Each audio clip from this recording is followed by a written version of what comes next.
My own daughter sold my house while I was lying in a hospital bed. Yeah, you heard that right.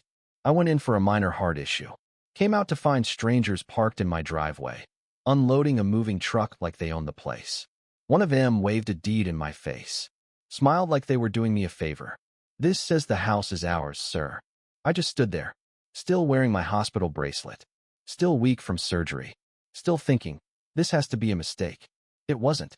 My daughter, Megan, forged my signature, got me declared mentally unfit, told the bank I was losing it.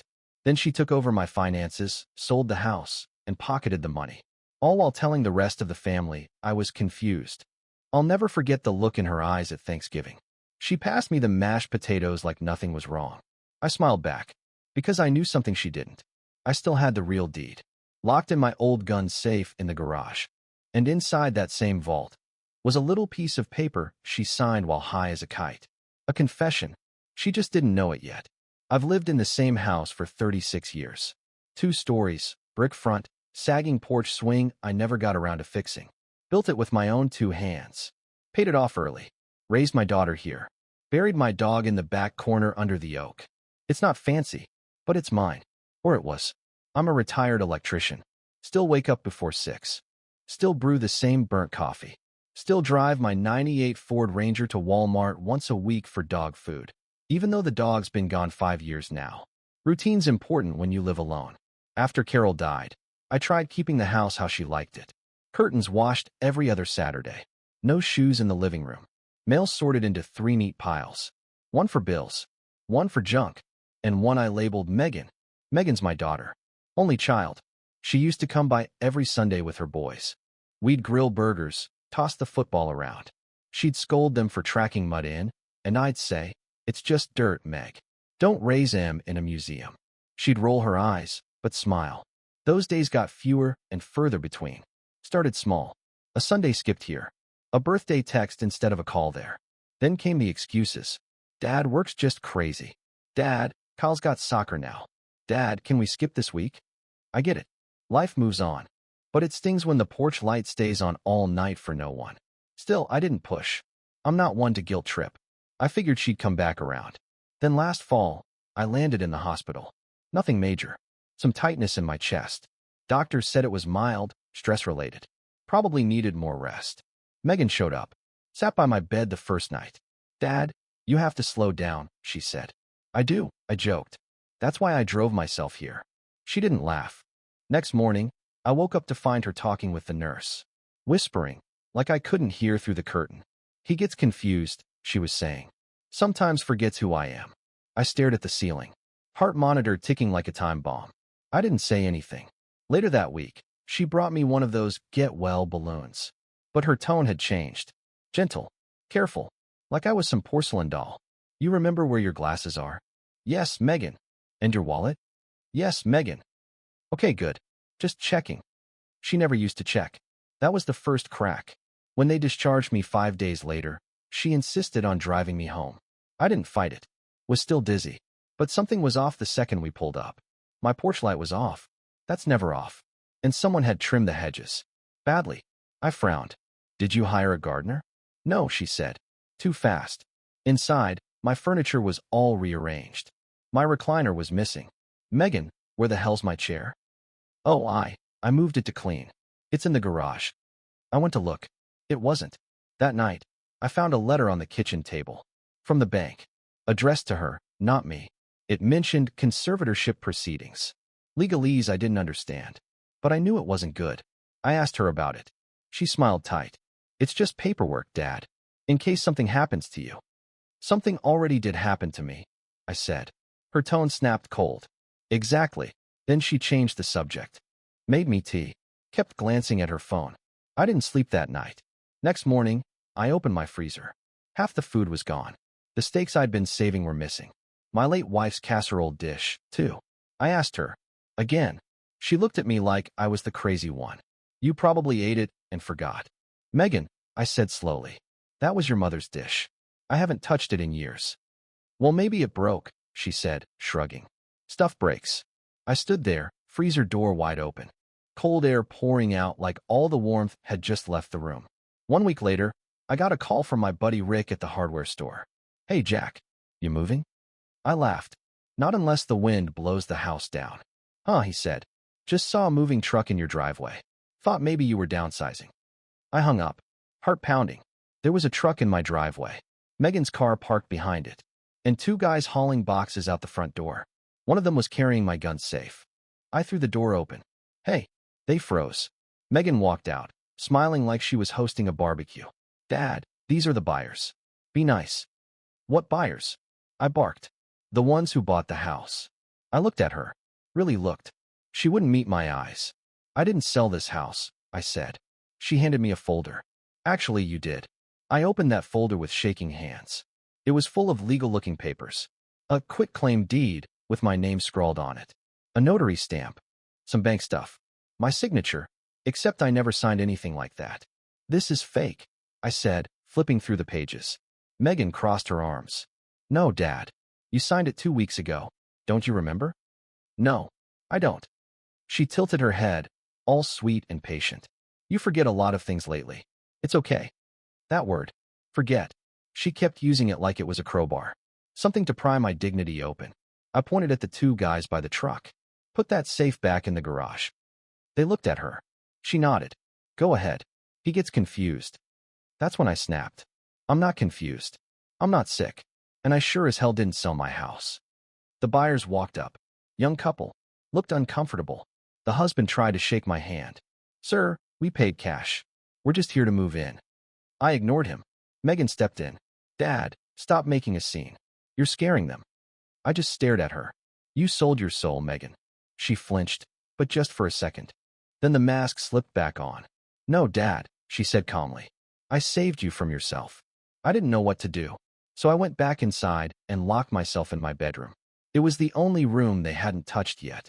My things were still there. Carol's photo, my dresser, the old flannel I wore on our last trip to Yellowstone. I sat on the edge of the bed, breathing like I'd just run 10 miles. Outside, I heard boxes being unpacked. Laughing. Megan giving a tour. She was acting like it was her house now. I called my lawyer. Or tried to. The number was disconnected. Turns out Megan had gone through my contacts. Deleted a few. Blocked some others. And she'd changed the locks to the mailbox. I didn't even know you could do that. Later that night, she knocked on my bedroom door. Dad, I didn't answer. She opened it anyway. We're staying here tonight, she said.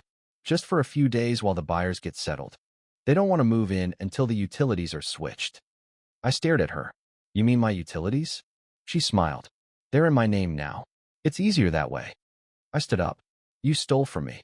No, I protected you. I'm not your child, Megan. Her voice dropped to a whisper. But you're acting like one. She left the room. I locked the door behind her. The next morning, I went to the kitchen. Megan was making breakfast like nothing happened. Her kids were sitting at the table, glued to their iPads. Want some eggs, Dad? She asked. I opened the fridge. Empty. Even my damn butter dish was gone. She smiled. I cleaned it out. Some of that stuff was expired. I grabbed my keys. I'm going to the store. She blocked the door. I think you should rest. The doctor said. I stepped around her. You're not my nurse. You're my daughter. Start acting like it. That hit her, but she covered it quick. At Walmart, I stood in the frozen aisle for 10 minutes, just holding a box of waffles. I couldn't even remember what I came for. Everything felt sideways. I called Rick again. He picked up on the first ring. She what? He said after I told him. Sold the house. Says I signed the papers. You didn't. Of course I didn't. She told me last month you were slipping. Said you couldn't drive anymore. She said that. Yeah. Said you had dementia. That word hit me like a punch to the chest. I walked out of the store without buying anything. Back home, I checked the medicine cabinet. A few of my prescriptions were missing. Others looked tampered with. Labels crooked. Some of the pills looked different. Had she? No. But the thought wouldn't leave me. I went to the garage. Started looking through my tools. She hadn't found the spare key to the vault. Thank God. It was still taped behind the fuse box. I opened the safe. The real deed was still there. The original deed. Notarized and filed the right way back in '87. With Carol's name still on it. Next to it was the life insurance policy. My will. And, right where I'd left it, a folded sheet of paper with Megan's signature at the bottom. It was from that night last year, when she took one of her prescribed sleep aids and started rambling. I'd asked her to sign a piece of paper, just as a joke. She did. It said, in her own handwriting, "I don't trust banks. I'd rather lie and sell the house behind his back. LOL. I never threw it out. I kept it because it was stupid. But now, it was everything. Later that day, Megan cornered me in the hallway. "Dad, we need to talk about assisted living. Somewhere with support. Real care." "You mean a nursing home?" She nodded. "I'm not going anywhere." She folded her arms. "You're a danger to yourself. You're a danger to me, Megan." That shut her up. For a second. Then she pulled out her phone. "You're acting irrational. I'll call the doctor if I have to." I leaned in. "Quiet. Steady. I have the real deed. And I have your confession. You want to keep playing this game?" She blinked. Her hand froze on the screen. "You don't know what you're talking about." "Don't I?" Her smile broke. Just a hairline crack. But I saw it. And I knew. Right then, this wasn't over. Not by a long shot. It wasn't my house anymore. That's what it felt like. Even with my name still on the real deed, even with the mortgage long paid off, I walked through those rooms like I was trespassing. Megan had stripped the place bare. My recliner? Gone. Carol's curtains? Replaced. The old wooden clock that ticked so loud at night? Boxed up. Probably sold. Even the dog bowl, empty since Max passed, was tossed out. Said it looked depressing. What she really meant was she didn't like what reminded me of my life. I wasn't losing my mind. I was losing my home. She started locking doors. My tool shed. The garage. Even the filing cabinet in the office got a new padlock. She told me it was for safety, but we both knew better. And the cherry on top? She took my truck keys. I only noticed when I went to grab a few things from Walmart, again, and found the peg empty. I turned to her. "Where are my keys?" She didn't look up from her laptop. "You're not supposed to be driving, remember?" I never agreed to that. She sighed like I was a burden. "You can take a ride with me later. Or I'll order your groceries online." "No," I said. "I want to pick my own food. Like a normal human being." "You don't always know what's good for you anymore, Dad." That line. I wanted to scream. But I didn't. I just walked outside. Sat on the porch where the swing used to be. Stared at the yard. It was too clean. Too trimmed. Too dead. She stopped calling me Dad so much. Started using my name. "Jack, where's the remote?" "Jack, can you not leave crumbs in the sink?" "Jack, the thermostat's set for 72. Don't touch it." Every day, a little less warmth. A little more control. Her boys didn't talk to me at all. Once, I tried to help the youngest with his math homework. He looked up from the table and said, "Mom says you're not smart anymore." That one stuck like a knife. The next day, she handed me a brochure. Glossy cover. Picture of some old folks playing bingo. She stood there, arms folded, waiting for me to read it. I didn't. "Not happening," I said. She didn't argue. But the next morning, I found my toothbrush and razor packed into a Ziploc bag, sitting on top of my dresser like a parting gift. I called a lawyer. A new one. From Rick's referral. We met in secret. At the back of a diner. Real small-town stuff. He flipped through my folder. The real deed. The forged one. And Megan's handwritten LOL confession. He whistled. "She really did this?" "She thinks I don't remember anything." "Well, she's in for a surprise." He asked about the conservatorship. I told him I never signed off on it. No court hearing. No letter. No test. He nodded slowly. "Then it's bogus. If we can prove you're of sound mind, we can unravel the whole thing." I felt a flicker of hope. Then he said, "But if she sold the house already, we might have a problem." That night, I heard her on the phone in the kitchen. She was laughing. "No, he's still here. But it won't be much longer. He's just stubborn. Won't even read the brochure." A pause. "I don't care. Once the utilities switch, he'll have no choice. He's got nowhere to go." Silence. Then, I told the buyers it'd be cleared out by Friday. Friday? That was 3 days away. I stepped back from the hall, heart racing. She wasn't just taking over. She was evicting me. Next morning, I tested the tap water. Warm only. No hot. I opened the circuit breaker box. Some of the fuses had been pulled. The water heater was off. I went to turn them back on. The whole box had a padlock. She'd locked the electricity from me. "You touch that," she said from behind me, "and I'll call Adult Protective Services." I turned around. Her arms were crossed. That look again, like she was the one doing me a favor. "Call them," I said. "Let's see what they think when they find out you forged a deed and stole your father's house." Her face twitched. I'm doing what's best. No, you're doing what's easiest. She stepped closer, voice low, measured. You want to keep pretending you're fine? Go ahead. But if you fight this, I'll have you declared incompetent for real. Then I will move you out. She smiled. And trust me, Dad, nobody's gonna believe you. The next 2 days were pure silence. I barely ate. Stayed in my room. Didn't speak to her. Just waited. Let her think I was beaten. I heard her packing things, making arrangements, saying things to the kids like, he's going to live somewhere with nurses now. Then Friday came. She told me to be ready by noon. You'll get to keep your clothes and personal items, she said, like I was some stray dog being handed off. I nodded, said nothing. But before she left to run errands, I asked her one last thing. Hey, Megan, you remember that old gun safe? She narrowed her eyes. What about it? I smiled. Nothing. Just wondering if you ever figured out where the key was. She blinked, then walked out without answering. But her face told me everything. She didn't know. She still didn't know. And in a few hours, when the new owners showed up with a fake deed and a moving van, they were going to learn the hard way what I'd been saving in that vault.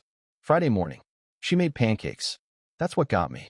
She stood at the stove humming some pop country song, flipping pancakes like it was a normal family morning. Like she wasn't minutes away from kicking her own father out of the house he built. Want syrup, Dad? She asked. I didn't answer. She smiled to herself and poured some on 2 plates. One for her, one for the youngest boy. No plate for me.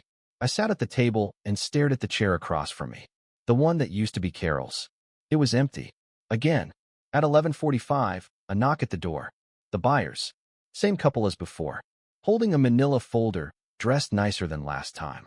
The husband had a clipboard. The wife smiled nervously. Hi, she said. We're here to finalize everything. Megan greeted them like royalty. Hugged the woman. Pointed to the hallway. Everything's ready. Dad's just finishing packing. I stayed in my chair. The husband turned to me. Sir, we'd like to do a quick walkthrough if that's all right. I didn't blink. It's not. Megan walked over. Voice syrupy sweet. Dad, remember? We talked about this. It's time. I stood up. Slowly. Then I asked the buyers one question. You two get a title report? The husband hesitated. The title company said the documents looked fine. Did you verify it against the county records? They looked at each other. I suggest you do that, I said. Megan's face went pale. Don't do this, Dad. What's wrong? The buyer asked her. She waved him off. He gets like this. Sometimes he doesn't even know what year it is. I took a deep breath. Walked to the hallway closet. Opened it. Pulled out the real deed. The original. Still crisp. Still notarized. Still bearing Carol's name and mine. I laid it on the table. This, I said, is the real ownership. I opened a second folder. Inside, the note. Megan's handwriting. A little sloppy. Dated. Signed. Still faintly stained with wine from the night, she rambled and confessed to, maybe, selling the house behind my back. Here's her own words. I said. And I've got backup copies stored off-site. With my lawyer. Megan lunged forward to snatch the paper. I held it out of reach. She froze. The buyers looked at her like she'd grown a second head. You said he gifted you the house, the wife said. You told us he was in memory care. Megan's mouth opened. Nothing came out. The husband looked down at the forged deed in his hands. This isn't even the right county form. The mood shifted. The buyers left without another word, slammed their folder shut, and walked out. Megan didn't speak. Not right away.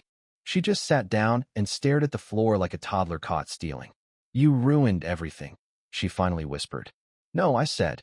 You did. She looked up, eyes red, voice shaking. I was just trying to make things easier. For who? Silence. You wanted me out. Admit it. Nothing. I stepped forward. I raised you in this house. Changed your diapers in that bathroom. Taught you how to ride a bike in that yard. And you were going to dump me in a care facility so you could flip my house like it was some used car. You don't understand, she snapped. You don't know what it's like raising 2 kids alone, paying for everything, drowning in bills, while you sit here drinking Folgers and pretending you're still in 1992. That one hit, but not the way she thought. I looked her dead in the eye. You could have asked for help. She laughed bitterly. And you would have given it? I pointed to the empty chair again. Your mom would have. She flinched. Then she said the worst thing she's ever said to me. She's dead. Get over it. The room went silent. Even her kids looked up. I didn't yell. I just nodded. Once. Then turned and walked out of the room. I went straight to the garage, opened the safe again, and took out everything I hadn't shown yet. Carol's will, my living trust documents, and one more little surprise. The footage. Back when she first started treating me like an invalid, I got suspicious. Set up a simple camera in the office. Pointed right at the desk. 3 months ago, it caught her signing my name on 3 different forms. One of them? The fake power of attorney she claimed I granted her. Date stamped. Clear as day. I hadn't shown anyone yet. But that was about to change. That evening, she came to my door with a duffel bag. "I'm taking the boys," she said. "We're going to stay with a friend for a few days." I nodded. She waited for a reaction. Some guilt. Some plea. She got nothing. "Are you going to tell the cops?" she asked. I shrugged. "I don't have to. You gave me everything I need." Her eyes narrowed. "You wouldn't. You sure you want to bet on that?" She stood there for a moment longer, then turned and left. Didn't even say goodbye to the boys. Just hustled them into the minivan and drove off. I stood in the driveway until her taillights disappeared. The porch was quiet again, but this time it wasn't peaceful. It was hollow. She hadn't just tried to steal the house. She'd stolen trust. Time. The last few things I thought were still sacred. I sat down in Carol's old chair, stared at the yard, and said out loud, to no one in particular, "Enough." It wasn't just about the deed anymore, or the house. It was about making sure she didn't get away with it. She thought I was too old, too slow, too weak to fight back. She forgot I was still her father, and I still had a few tricks left. After she left, the house felt different. Still quiet, but not hollow. Now it was full of purpose. Everything she touched, every photo she moved, every drawer she locked, was like a breadcrumb. A reminder of how far she went to erase me. So I did what any old electrician with too much time and a working grudge would do. I started flipping switches. First, I called the lawyer. The real one. His name was Ed, tough old guy with a voice like gravel and no time for nonsense. "Told you she'd blink," he said when I gave him the update. "I'm not done yet," I told him. He chuckled. "Good, because I've been digging." Turns out Megan hadn't just faked a deed. She'd also opened a joint account in both our names. Transferred over 30 grand from my retirement. Then closed it. All under the guise of managing finances. I didn't notice because she rerouted my mail to her address 3 months ago. Ed said the fraud case would stick, especially with the fake power of attorney and video proof. But if I wanted real consequences, loud consequences, we'd need more. "Start documenting everything," he said. "And whatever you do, don't tip your hand." That was fine with me, because I was just getting warmed up. Next stop, the notary. The one who witnessed my signature on the fake deed. She worked out of a UPS store in the strip mall by the laundromat. I walked in with a folder under my arm. "Hi there," she said, all smiles. "How can I help?" I laid the paper on the counter. "You stamped this. My name's Jack Taylor." She froze. "Read the name." Then blinked fast. "Oh, I mean, this must have been. You notarized this while I was in the hospital." Silence. I leaned in. "You're about to get a call from an investigator.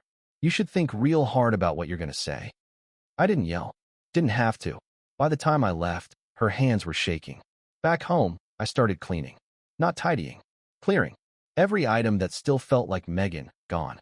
Her soy milk in the fridge. Her scented candles that gave me a headache. The mug that said #OneMom. I boxed it all. Left it on the porch. Next, I called the buyers.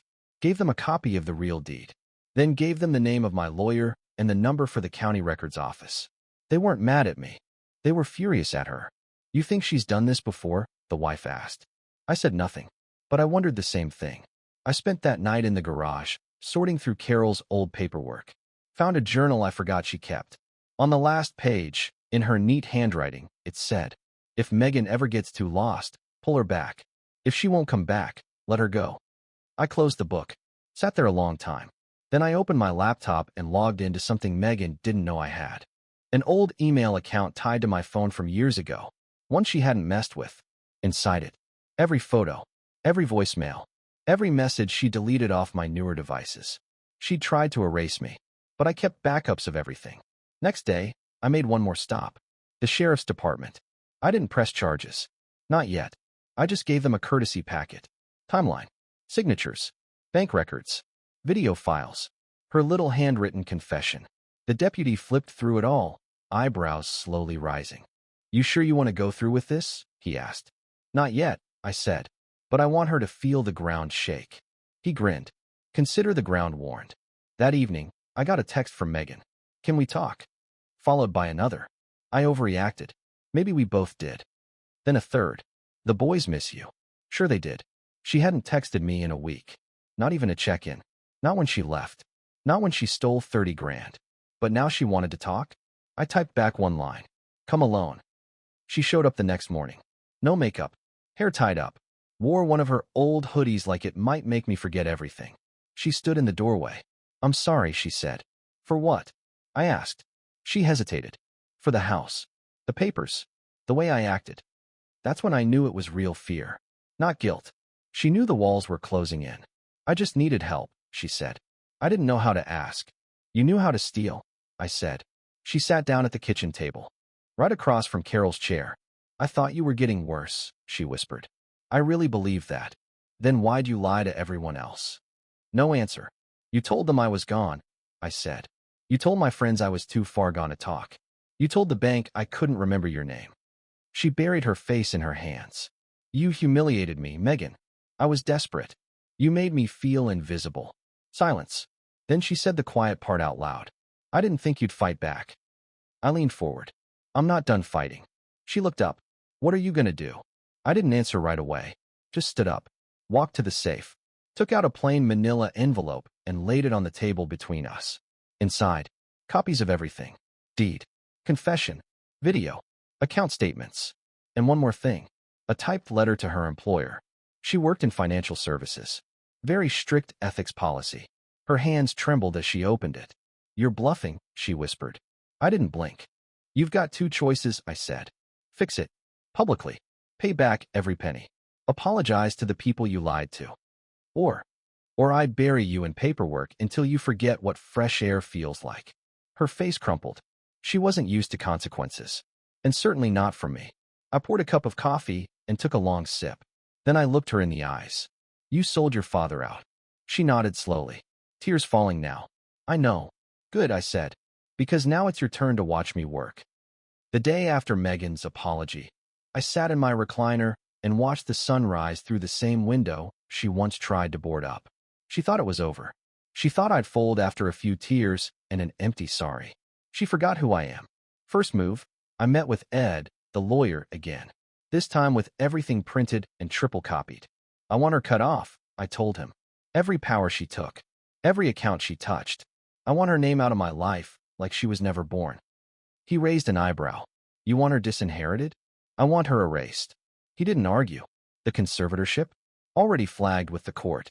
Megan never filed it properly. No doctor's sign-off. No judge's approval. Just a forged document and a whole lot of gall. She was toast. Ed filed a petition to invalidate it officially.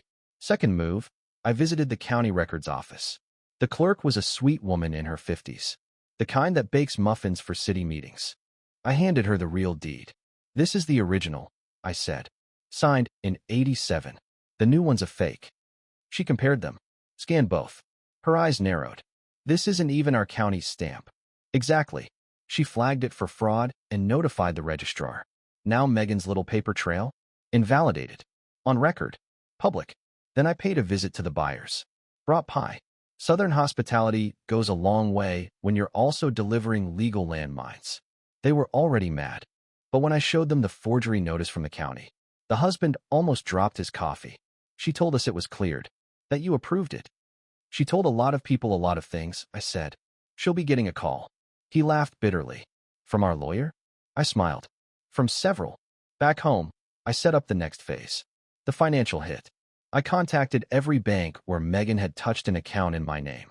Sent notarized letters revoking any access she'd granted herself. Included fraud reports. Signatures. Copies of court filings. Some banks took longer than others. One lady asked, "You're sure she's your daughter?" "Not anymore," I said.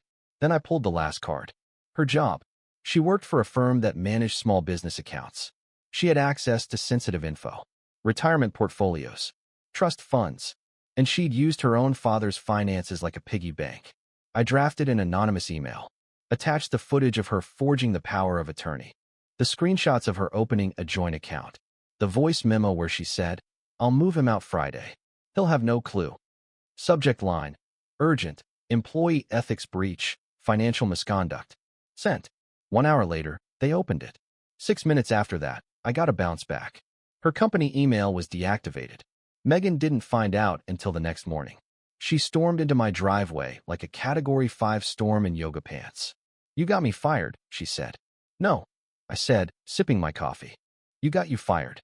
You sent them that video." "Yup." Her mouth opened and shut like a trout. "I was trying to survive, Dad.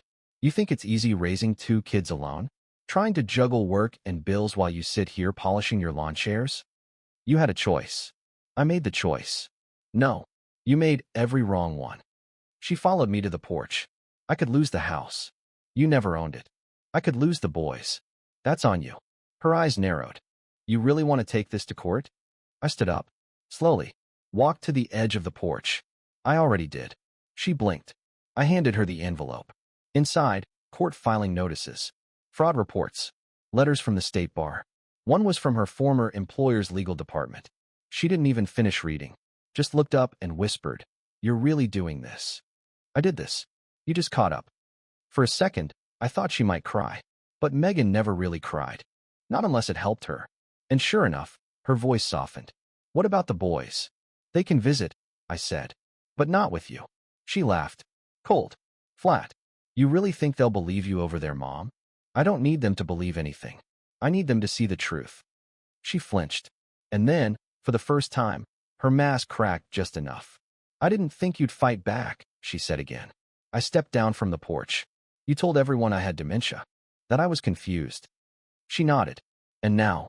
I said. Now she looked scared. I walked back inside, locked the door behind me. 10 minutes later, the sheriff's car pulled into my drive. No sirens. No panic. Just protocol. He knocked, calm as can be. "Mr. Taylor?" "Yup. Just want to confirm a few things." He asked about the conservatorship, about the accounts, about the deed. I gave him everything. He smiled. "Appreciate the clean paperwork. This'll make it easy." I asked him, "You think she'll get jail time?" He shook his head. "Hard to say, but at minimum, fines, reputation, custody hearing." He tipped his hat. "Either way, she won't be selling any more houses for a while." That night, I put Carol's curtains back up, dug out my old recliner from storage. Little torn, still smelled like pipe tobacco in winter. I sat down and turned on the TV. For the first time in months, the volume felt right. Nothing was missing, nothing stolen, and nothing fake, except the cardboard box sitting on the porch. She left it there when she fled, labeled "Dad's junk." Inside, my old wedding ring. She must have found it when she was digging through the vault. Funny thing is, I hadn't worn it in years. But now, I slipped it on. Felt just right. They thought I was bluffing. That's what made it so satisfying. The first fuse lit on a Tuesday. Megan's face was still in the local paper, page 9, below the fold. A small piece about potential fraud activity tied to a conservatorship filing under investigation. No names, but people talk in small towns. And the photo of the notary office, with a familiar little logo in the corner, was enough for anyone paying attention to put it together. By noon, her phone started ringing. "You set me up," she snapped on the voicemail. "You humiliated me." Another message. "You promised you wouldn't go public." I never promised that. Not once. She assumed I'd roll over once she left. Now she was watching her own name roll downhill. Wednesday morning, her ex-husband showed up at my door. Hadn't seen him in 5 years. He looked tired. Real tired. Like divorce aged 10 years overnight. "Jack," he said, "we need to talk." I invited him in. We sat at the kitchen table, the one she used to scribble on when she was in high school. "I heard about what happened," he said. I need to know, did she take money from your accounts?" I slid him the printouts. He stared at them for a long time. Then he let out this little laugh. Bitter. Dry. "She told me she was drowning in debt because you couldn't take care of yourself. Said she had to take over everything." I nodded. She always was a great storyteller. He took a deep breath. "She pulled from our joint account last year. Said it was for the boys." "It wasn't." "No, it wasn't." He left with copies. Said he was calling his lawyer. Thursday was when the fire really started. I got a letter from the Department of Children and Family Services. Someone had submitted an anonymous report. said I was mentally unfit and had been left alone in a dangerous situation. Cute. Too bad I had already filed my own report, with receipts. The social worker showed up polite. Professional. Mind if I ask a few questions?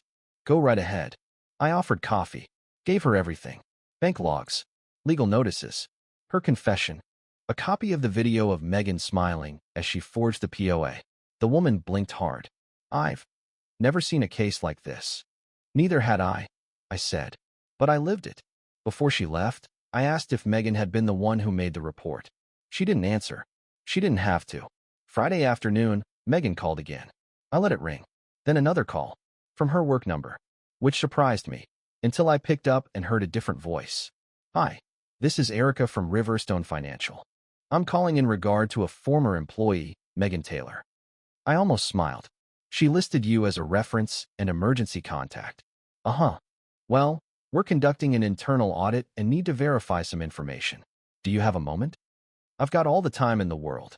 That weekend, I drove to the community center, the same one where Megan used to volunteer for those family outreach days. You know, back when she needed to look like the perfect single mom. They were hosting a fundraiser for the boys' school. Megan didn't know I'd been invited. She also didn't know the principal was one of Carol's old friends. I walked in wearing my cleanest flannel and boots polished just enough to pass. When Megan saw me, her whole body stiffened. Her voice dropped to a hiss. What are you doing here? I handed her a manila envelope. This is for the PDA president. She frowned. What is it? Financial breakdown of your fundraiser records. You know, just in case you've been creative with other people's money. Her face went red. Not angry red. Panic red. You wouldn't. You lied about me to your job. To the court. To your own kids. You tell me what I wouldn't do. Her hands were shaking. You're ruining my life. I smiled. You did that. One of the other moms leaned in. Everything okay here? Megan snapped upright, plastered on a fake smile. Totally fine. Then she stormed out, dragging her kids behind her. I stayed and had a slice of lemon pie. Felt like victory. Sunday morning, she called again. Voicemail again. This one different. You win, Dad. Okay. You win. Then silence. Then, soft, broken. I never meant for it to go this far. She sounded small, like the version of her I hadn't seen since she was 10 years old and afraid of thunderstorms. For a moment, it hit me. The weight of it. I could have stopped here, just left her reputation in tatters and taken my house back. But then I thought about Thanksgiving. The way she looked me in the eye and passed the mashed potatoes, knowing full well she was selling the floor out from under me. No apology can fix that. Not when you bury someone alive and then beg for forgiveness after they claw their way back out. Monday morning, I filed the final motion. Request to press formal criminal charges. Forgery. Financial elder abuse. Fraud. Ed said it might take a few weeks. Maybe months. Depends on how the DA sees it. That's fine. I've waited longer for less. Tuesday, I dropped a letter in her mailbox. No threats. No rants. Just one photo. Carol, holding baby Megan. On the porch swing. The old one I never fixed. Behind them, me, hammer in hand. Building the steps that Megan would one day try to sell out from under me. On the back, I wrote one line. You forgot who built this. That night, I turned on the porch light. Same one she used to run up to when she came home late as a teenager. It was just a light. But I knew she'd see it. The day the sheriff's office came knocking, Megan still thought she had options. That's the thing about people like her. They think control is permanent. Like they can cry their way out of consequences. But when that cruiser rolled up in front of her rental house, quiet street, nosy neighbors, kids on bikes, she finally realized. This wasn't a warning. This was it. The deputy knocked. Calm. Professional. Megan Taylor? She opened the door, still wearing that plastic smile she used on PDA boards and courtroom clerks. Yes. We're serving you with a notice of criminal complaint. You're being investigated for financial elder abuse and document forgery. Right there on the porch, in front of her boys. She tried to laugh it off. There must be some mistake. The deputy held up a stack of documents. Dozens of notarized forms. Video surveillance. Bank records. A confession in your handwriting. That's when her voice broke. You can't do this. Oh, we're not doing it, the deputy said. Your father is. The boys started asking questions. Her oldest, 13 now, looked pale. Mom? What's happening? Nothing, she snapped. Go back inside. He didn't. He stood there, listening. Then he asked again. Is it true? She turned away. Didn't answer. Back at my place, I watched it happen from the porch. Whole thing took 5 minutes.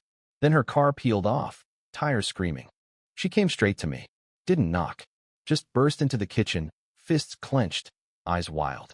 You ruined my life. No, I said, setting down my coffee. You sold it. She paced. You called the sheriff. You sent letters to my job. You went after everything. You came after everything, Megan. I just cleaned up the mess. Her voice rose. I was trying to survive.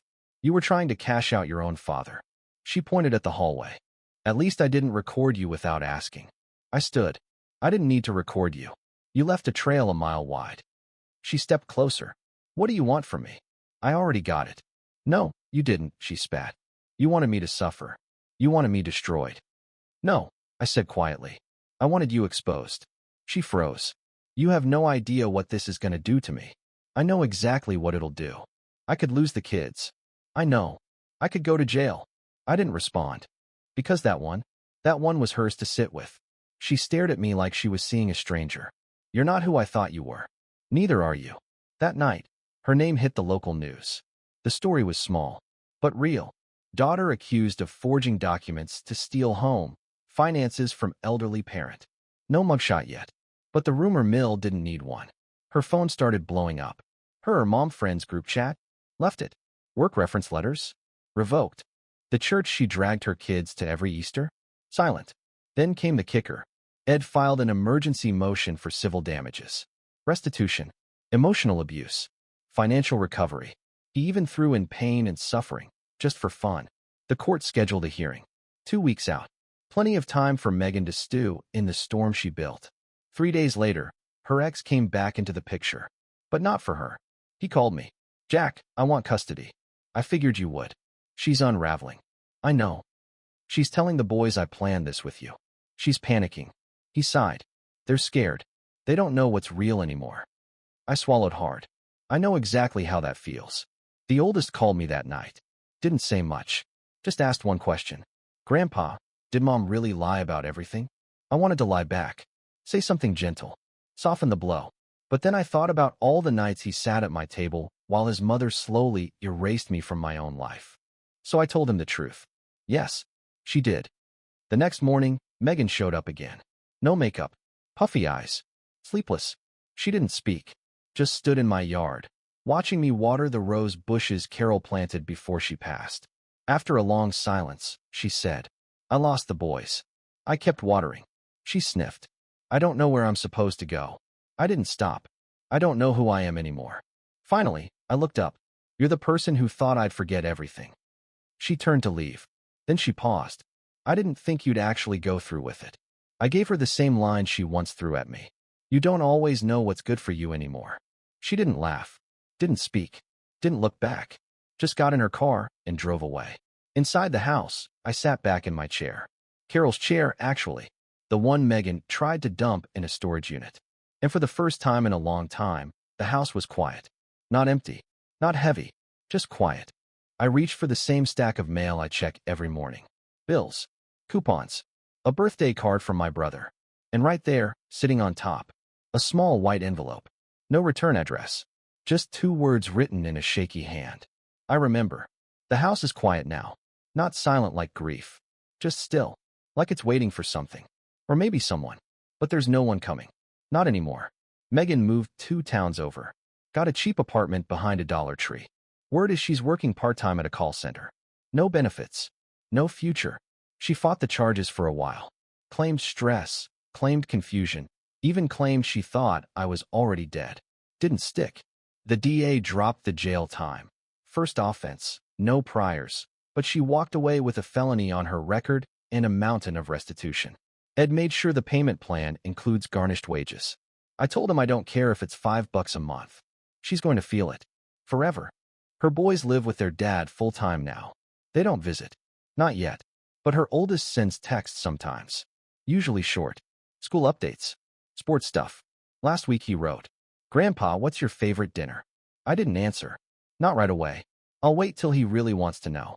Last I heard, Megan was telling people she took care of her dad until he turned on her. She can spin it however she wants. Let her. She's the one who walked past that empty chair at Thanksgiving. The one who looked me in the eye, carved the turkey, and smiled like she wasn't bleeding me dry in secret. The chair's still here, right across from mine. Carol's chair. Still got the little squeak in the leg. Still angled toward the window. Sometimes I catch myself talking to it. Other times I just sit and listen. This morning, I made coffee. Burnt. Same way I always liked it. I sat at the kitchen table. Same spot. Same view of the driveway. A thin strip of sunlight crept across the floor, lit up that old folder. Brown edges, worn spine. Same one I pulled from the safe when all this began. The deed's back where it belongs. The name's still mine. The house is still mine. And so is the peace. Later, I got another letter. Handwritten. No return address. Inside, a photograph. One I hadn't seen in years. It was Megan, age 6, standing on the porch steps with a popsicle and a crooked grin. Carol behind her, smiling like the whole world was right there in that frame. On the back, a single line, written in the same shaky hand. Was it worth it? I stared at it for a long time. Then I put it in the drawer with the rest of the junk she left behind. Locked it. Went back to watering the roses. That night, someone knocked. A familiar voice said softly, "Can we come in?" I didn't move. Didn't speak. Just turned off the porch light. I built this house. I whispered, to no one in particular. Not a damn soul's taking it from me again.